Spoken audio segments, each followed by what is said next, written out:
Na pré-história, o ser humano usou a força e os sentidos para criar ferramentas que o ajudaram a realizar as tarefas mais simples, como obter e carregar seu alimento e a sobreviver em seu meio ambiente.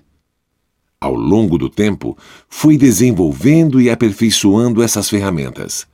A roda é uma das invenções mais significativas da nossa história e o seu primeiro registro remonta aos anos 3500 a.C., na Suméria.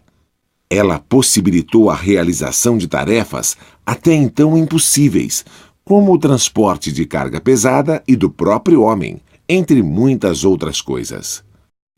No mundo à nossa volta, há inúmeros fenômenos presentes em nosso cotidiano dos quais não nos damos conta. Processos físicos, reações químicas e muito mais. Nesta grande variedade de possibilidades estão a dinâmica, uma das principais áreas da mecânica, e suas tecnologias. Venha participar conosco desta aventura.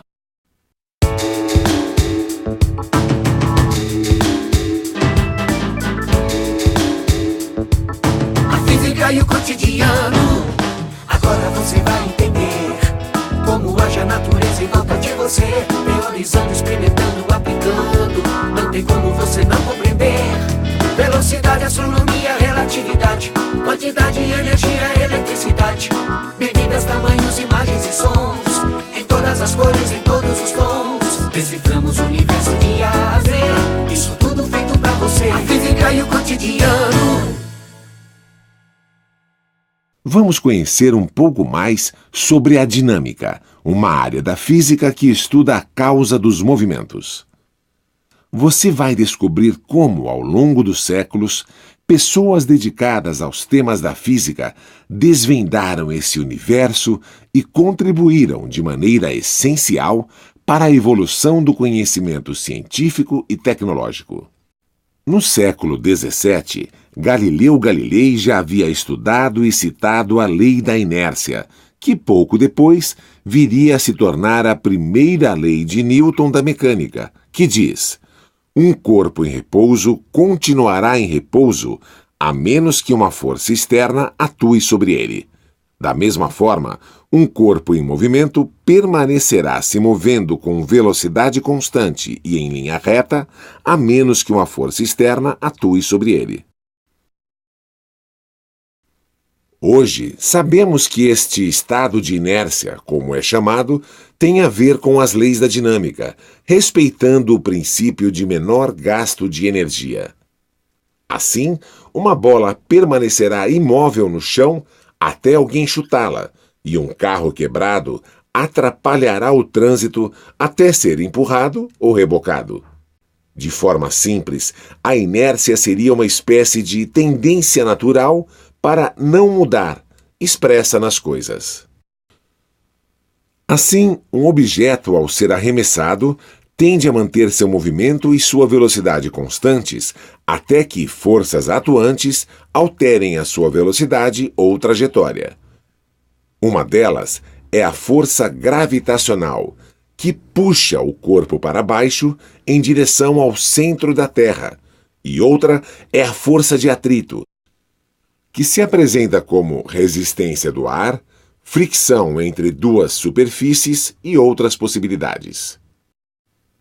O atrito é, por exemplo, a força que a grama do campo e o ar exercem sobre a bola de futebol, reduzindo a sua velocidade, mudando a sua direção até fazê-la parar completamente.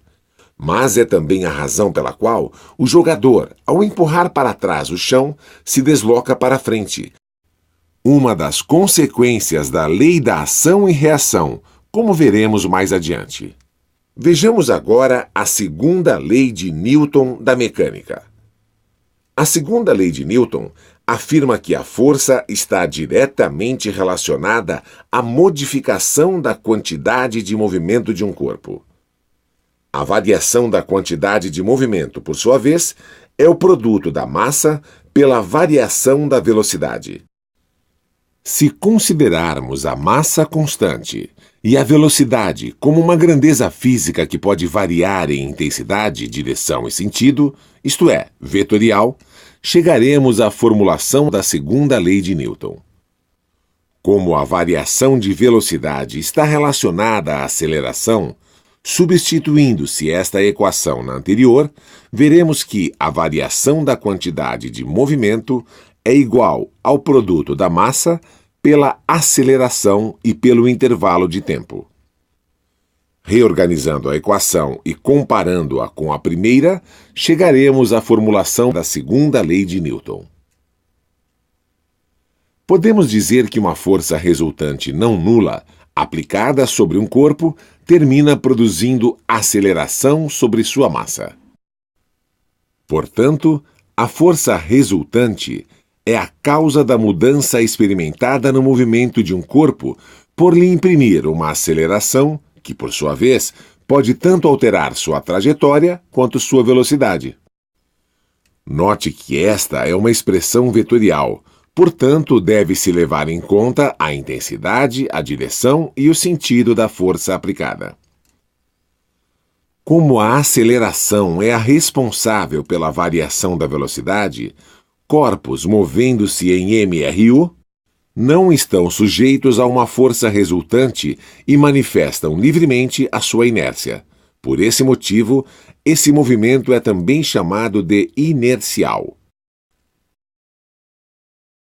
Sempre que um corpo exerce uma força sobre outro, este exerce uma força igual e oposta sobre o primeiro. Ação e reação são absolutamente iguais em direção e intensidade, mas têm sentidos opostos. E o mais importante, não estão aplicadas no mesmo corpo. Vamos realizar um experimento? Observe a parede e a pessoa que a empurra. Vamos considerar que entre os pés da pessoa e o chão praticamente não exista atrito. Ao empurrar esta parede, a pessoa aplicará sobre ela uma força com determinada intensidade, direção e sentido. O que você acha que acontecerá?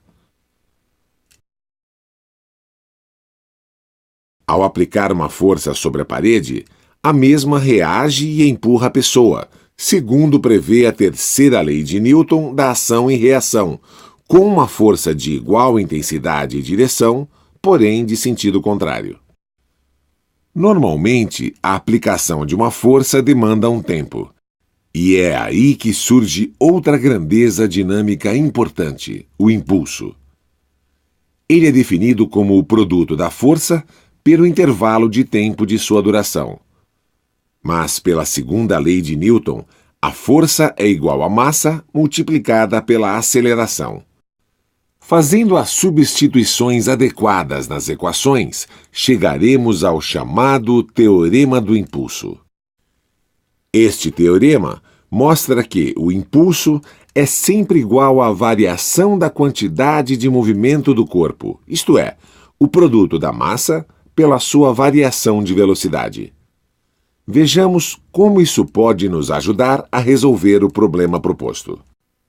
Como não há atrito com o chão, a força resultante externa atuante no sistema é nula, produzindo um impulso igualmente nulo.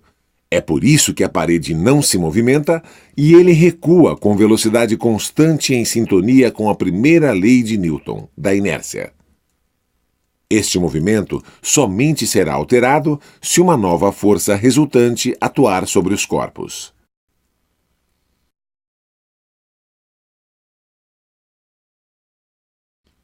Uma importante força está presente em nosso dia a dia: a tração.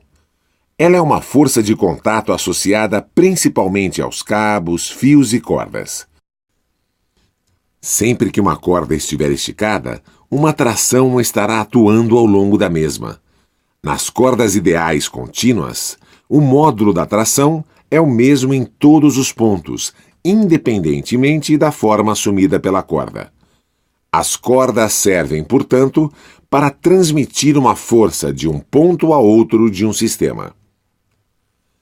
A tração está presente nas máquinas industriais, nos carros, nos aparelhos das academias e em diversas outras aplicações.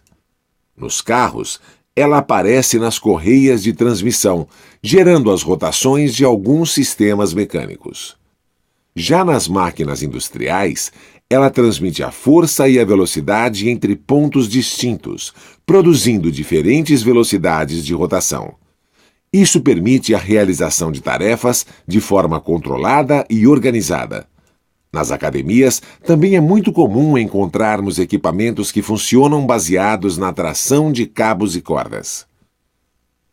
As situações mecânicas que envolvem este tipo de força nos ajudam a desenvolver determinados aspectos da musculatura, além de nos auxiliar a manter vigor e condicionamento físico.